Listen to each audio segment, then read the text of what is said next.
Arkadaşlar,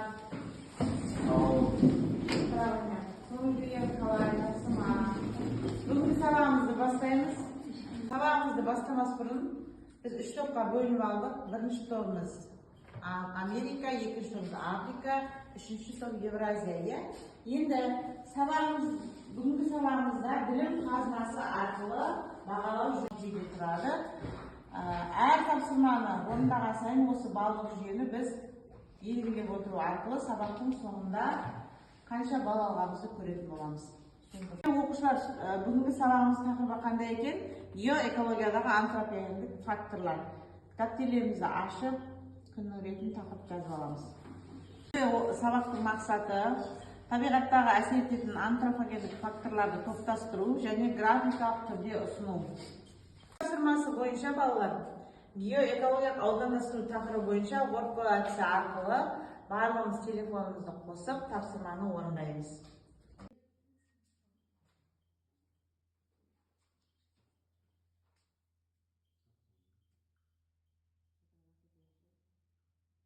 Біз сабағымызда топтық жұмыс беріледі алдарыңа. Фокус әдісі арқылы әр топ өзінің жұмысын орындайды. Бірінші Евразия тобы құрлықтағы ормандардың жойылуымен жылыжай эффектісінің пайда болуын жазамыз. Екінші Америка елдер тобы топырақтың антропогендік бұзылуын шөлейттену туралы айтамыз. Үшінші Африка елдер тобы қоршаған ортадағы табиғи айналымдардың бұзылуымен және оны қалпына келтіру, оның төмендеуі туралы өз ойларын жазасыңдар.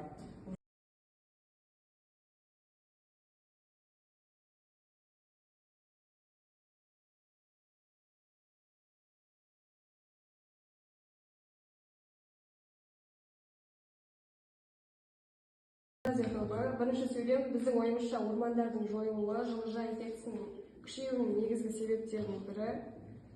Екінші сөйлем. Себебі біз оны былай түсіндіреміз. Ормандар көмір қышқыл газын сіңіріп, оттегіні бөліп шығарады.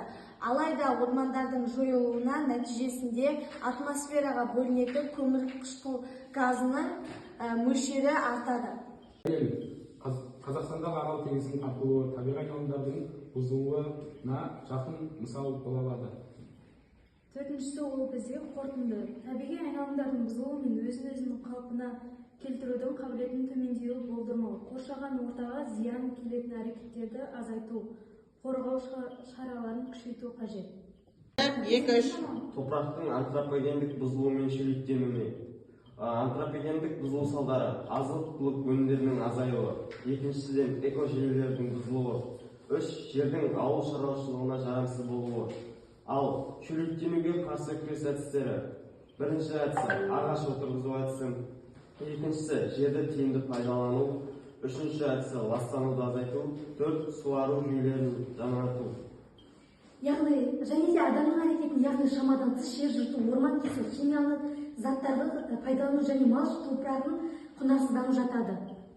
Келесінде білімді жинақтау тапсырма жұрттық жұмыс.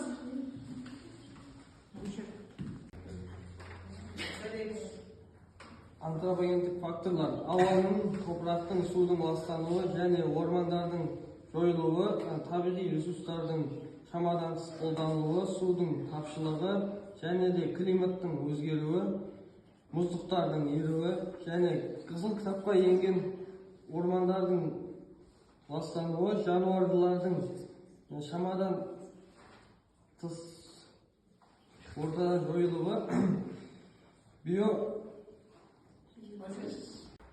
Өз таңдауым бойынша қоршаған ортаға әсер еткен бір антропогендік факторларға менталдық карта графикалық түрде құрастыру.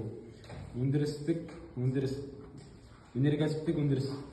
өндірістерге мұнайдың қалдықтары жатады. Мұнай қалдықтары теңізге түскеннен кейін теңіз жануарларына зиян келтіреді. Сосын химиялық зардаптары өте көп. Сосын зауыттардан шығатын түтін болса, олар ауаны ластайды. Өз таңдаудың бойынша қоршаған ортаға әсер еткен бір антропогендік факторға ментальдік карта графикалық түрде құрастыру. Салдары: экожүйелердің бұзылуы, азық-түлік өнімдерінің азаюы, жерді пайдаға асыру, отын ретінде пайдалану, ормандарды кесу, забыттарды пайдаға асыру және тағы басқа салалары бар.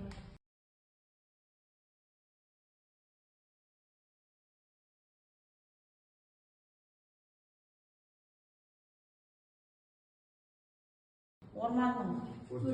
Иә, сосын. Иә, сосын мына жерде. Ауаның ластануы. Не көріп тұрсыңдар? жер қыртысының өзгеруі.